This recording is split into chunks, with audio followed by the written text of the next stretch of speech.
Welcome to the deep dive. Today, we're looking at something that's, well, pretty much everywhere in modern life. Alcohol. It Mhm. shows up at celebrations, people reach for it, for comfort. Sometimes it's even seen as sophisticated.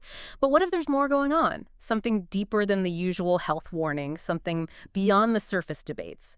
We're going to take a unique deep dive today into its real impact, looking at how it might affect us spiritually, energetically.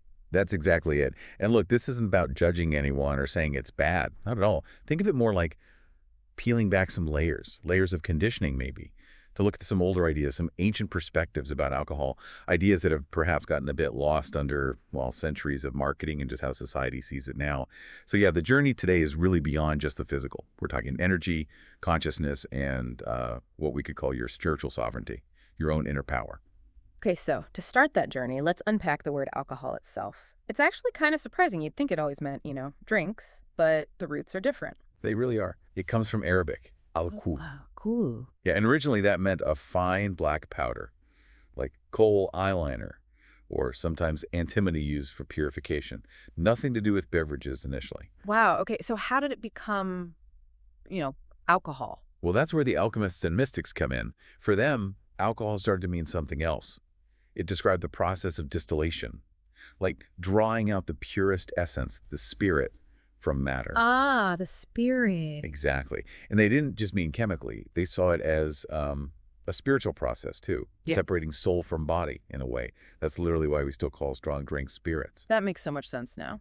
The ancients really believed alcohol could pull out the essence, the spirit, not just from plants, but potentially from people, too. Right, and that leads to how they used it, which was worlds away from grabbing a beer after work. Oh, completely. In many ancient traditions, this wasn't a casual thing at all. Alcohol was seen as this really powerful tool, sacred even, used very carefully with a lot of reverence in specific rituals or initiations. So not for everyone. Definitely not. Only for the initiated, really. People trained to handle those altered states safely because they knew the risks. They understood it could, like, sever your connection to the earth, unground you, maybe open up energetic doorways you didn't want opened. Powerful stuff, not everyday leisure, as you said. Exactly. Now contrast that with today. Hmm. It's everywhere. Stripped of almost all that spiritual context. It's just a product, isn't it? Marketed as harmless fun, a way to relax, connect. But you're saying, despite how we see it now, its fundamental energy hasn't changed. That's the core idea. The substance itself, its energetic signature, is still what it always was, Yeah. even if we've forgotten or chosen to ignore the old warnings. Okay, so let's dig into that energetic cost then. We know the physical effects, the hangover, the impaired judgment. But what's happening underneath? You mentioned the energy field. Can you explain that a bit? Like the aura or light body? Sure. It's this idea found in many traditions that we're not just physical bodies, we're also surrounded by and permeated with a field of energy. You can call it an aura, light body, energy field. It's essentially your energetic blueprint. It holds your intuition, your clarity. It's like your spiritual shield and antenna all in one. It's key to your sovereignty. Right. And alcohol affects this field. The perspective here is that it does, subtly. It's Yeah. not like a big explosion, but more like creating tiny microscopic tears or weak spots in that energetic structure. Microscopic tears, that's a strong image. It is. And over time, these punctures can make your field, your aura, more porous. Your natural energetic boundaries get softer, less defined. Things can get in, things that shouldn't. Potentially, yes. Yeah. Energies that might normally just bounce off like strong negative thought forms floating around, Yeah. or emotional residue from places or people, or even what some traditions call subtle parasitic influences, energies that kind of feed on disconnection. They can start to seep in through those weakened boundaries. Okay, that's a lot to think about. So if our field gets porous, how would we actually feel that? What does it do to our intuition, for instance? That's often one of the very first things people notice, even if they don't connect it to alcohol. Yeah. That inner voice, that gut feeling. It gets quieter. Harder to hear. Exactly. Like static on the line. You might find yourself second-guessing things more, feeling more easily swayed by others, or just reactive instead of centered. And the tricky part is, this can become the new normal. Yeah. You might not even remember what clear intuition felt like. You might think this state is your authentic self. And you mentioned something about chakras earlier, energy centers. Is there a specific imbalance alcohol creates there? Yes, that's a key part of this perspective. Many energetic systems talk about the root chakra base of the spine, linked to survival, grounding, physical pleasure. Alcohol seems to overstimulate that. It can make you feel very present in your body, very physical, which can feel like grounding temporarily. Okay, a temporary grounding. But here's the trade-off. At the same time, the crown chakra, top of the head, your connection to higher awareness, spiritual insight, the bigger picture that tends to get dulled, blocked even, Ah, I see. So you get this sort of rush of physical sensation? at the cost of your spiritual clarity and connection. It's a pretty significant energetic trade-off when you look at it that way. Wow.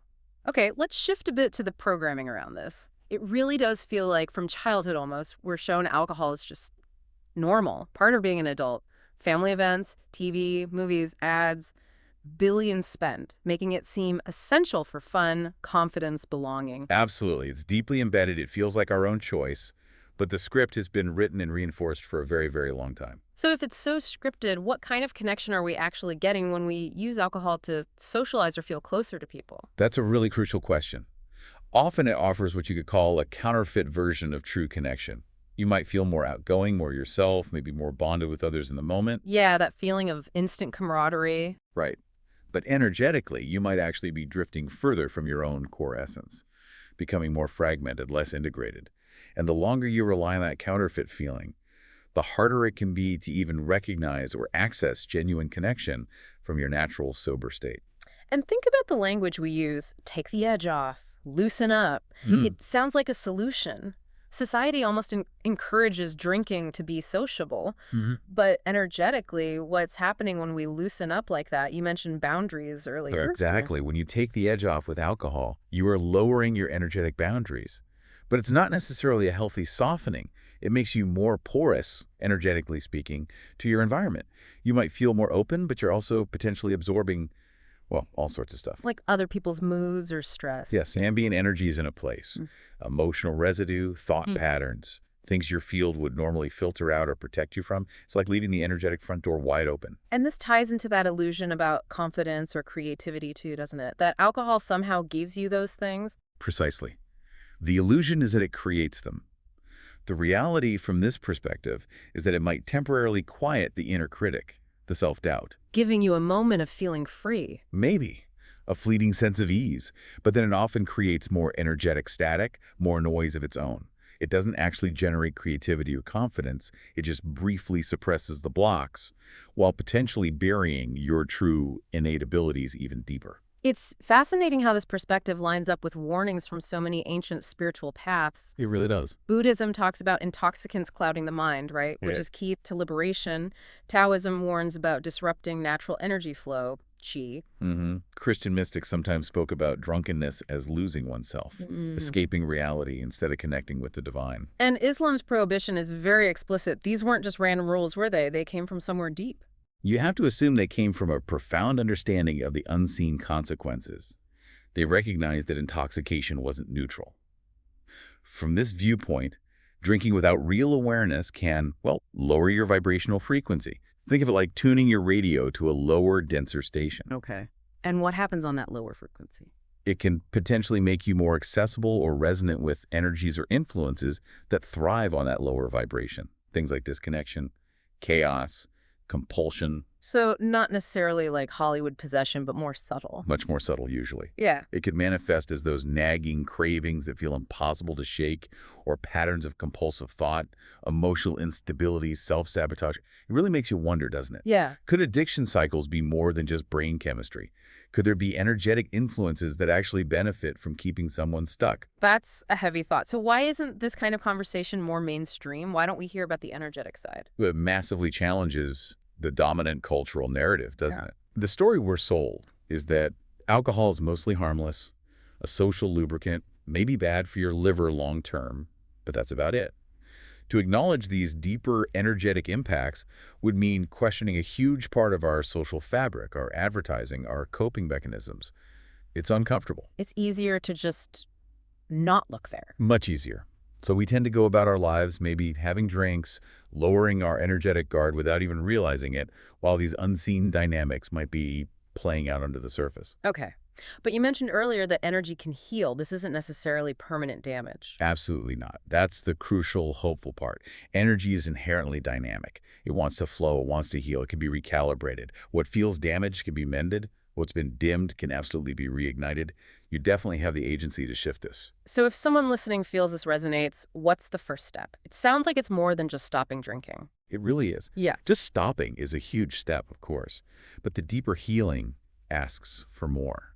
It asks for a conscious return to yourself, reconnecting with the parts of you that maybe got silenced or buried, and importantly, being willing to feel what comes up when the numbing agent is gone. Which can be uncomfortable, right? The stuff you're drinking to avoid. Exactly. The anxiety, the restlessness, the awkwardness, it often gets louder at first. But here's the key, that discomfort isn't failure. It's not proof you need alcohol. It's actually your compass. It's pointing you directly towards where the healing needs to happen. Alcohol taught suppression. This journey teaches listening, deep listening. That's a huge reframe. Discomfort as a compass, not an enemy. Okay, so for people ready to start listening, what are some practical tools? How do you actually rebuild that energetic field? Great question. There are lots of powerful ways. Meditation is fundamental. It helps you get acquainted with your inner landscape again, builds awareness, creates that vital pause between stimulus and reaction. Okay, meditation. What else? Breath work is amazing. It directly shifts your nervous system, helps you release stored tension and process emotions naturally without needing something external. Your breath is always there. Then there are specific energy healing modalities like Reiki, sound healing, maybe finding a practitioner for aura clearing. These can directly help repair and realign your energy field. Right. Things like Reiki. And yoga, too. It's wonderful for rebuilding that connection and trust between your mind and body, bringing you back into presence. And I guess just being in nature, does that help? Oh, massively. Nature is like a tuning fork for our energy systems. It helps us recalibrate, resets our natural rhythms, just walk barefoot on the earth, Simple but profound. So these practices help rebuild. And what about intention? Does just deciding you want to heal make a difference energetically? A huge difference. Your energy field is incredibly responsive to your conscious intent. Setting a clear intention to heal, to reclaim your clarity, to strengthen your boundaries, that sends a powerful signal. It's like telling your whole system, okay, we're going in this direction now. You might start noticing more synchronicities, feeling guided, finding the right support. Your will is a powerful, energetic force. And as this healing happens, you mentioned a return to authenticity. What does that actually look like, feel like, this radiance of unfiltered presence? Well, practically, your intuition gets way sharper. That fog lifts. You start trusting your gut feelings again, making decisions from a clearer place. Less second-guessing. Less second-guessing, less being tossed around by external opinions or circumstances. You feel more grounded in yourself. And people notice. They might not be able to put their finger on it, but there's a kind of quiet confidence, a magnetism that comes not from trying, but just from being fully present in your own energy. That's the radiance. That leads to something really interesting. You touched on this idea that the system, maybe society at large, isn't entirely comfortable with that kind of sovereign individual. It's a provocative thought, isn't it? Yeah. If you're truly sovereign, truly grounded in your own energy and intuition, you're probably harder to influence, right? Harder to sell things to, harder to control. You question things more. You don't need external validation or substances to feel okay. You see through the noise. So is that why maybe indulgence gets subtly celebrated, or sobriety sometimes gets ridiculed or seen as boring? Because, like you said, maybe when you're numbed, you're manageable. And when you're awake, You're a force. it's definitely something to consider. And that individual awakening has ripples. How so? When you stand in your clarity, your authentic presence, it affects people around you, even unconsciously. It's like your energy invites them to question their own state. It sparks curiosity. Exactly. It can spark curiosity about their own potential disconnection, their own reliance on numbing. Your sovereignty becomes this quiet invitation. Is there another way?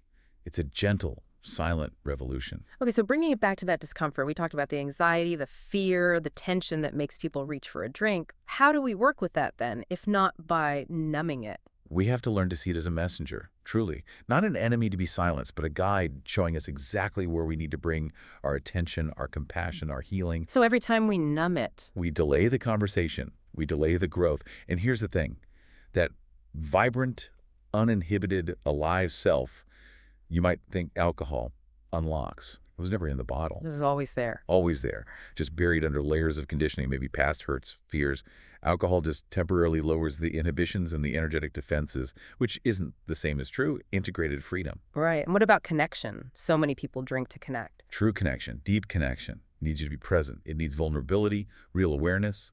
Alcohol kind of fakes it. It removes the presence. It removes the full presence, often replaces genuine vulnerability with a kind of artificial boldness, and definitely dulls the awareness needed for real empathy and understanding. So the more you rely on it for connection? The harder it can become to connect authentically without it. But the paradox is, when you actually lean into your own discomfort, when you allow yourself to be vulnerable without numbing, that's where real connection blossoms, naturally, from you. It really does feel like there's a shift happening, doesn't it? A sort of quiet awakening. More people seem to be choosing clarity, questioning the old ways. I think so too. Right. People are getting curious about what lies beyond the conditioning. Now, choosing that path isn't always easy. Yeah, the culture might not cheer you on. Social circles can change. True, it might not be the popular choice. But every time you choose presence over numbing, authenticity over fitting in, you are strengthening your field. You're reclaiming your power. And it's not about blame. You weren't weak or broken for seeking comfort in the ways you were taught. We all were just following the script. But now, with awareness, Now you have the chance, maybe even the responsibility, to choose differently, to choose presence. so living in that unfiltered presence, as you call it, what does that ultimately give you? It gives you, Yeah. you, the real you. It lets you see how much of your life perhaps was unconsciously driven by chasing something outside yourself. You realize alcohol was never the source. Not of confidence, not of joy, not of connection. It was just a pause button on the discomfort of not feeling those things internally. And true peace comes from integration. Exactly. From facing the fears, feeling the feelings, integrating all parts of yourself. And the amazing thing is, the joy, the clarity, the ease you might have sought externally starts to arise from within. And when it comes from within, it's real. It's yours. Nobody can sell it to you, and nobody can take it away. That feels like, well, like real freedom. The unmarketable kind. That's a perfect way to put it. The freedom to just be, not perform, not escape, not fit in. Just be alive in your own skin without needing a filter.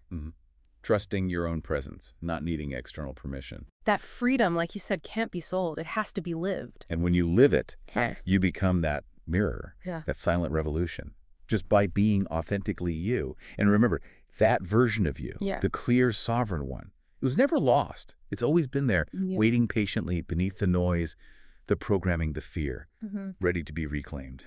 So, a final thought to leave everyone with. Mm-hmm. If so much cultural programming nudges us towards things like alcohol to suppress discomfort or feel connected, what else might we be doing? What other common beliefs or maybe daily habits might be subtly chipping away at our own inherent power, keeping us from our truest, most sovereign selves?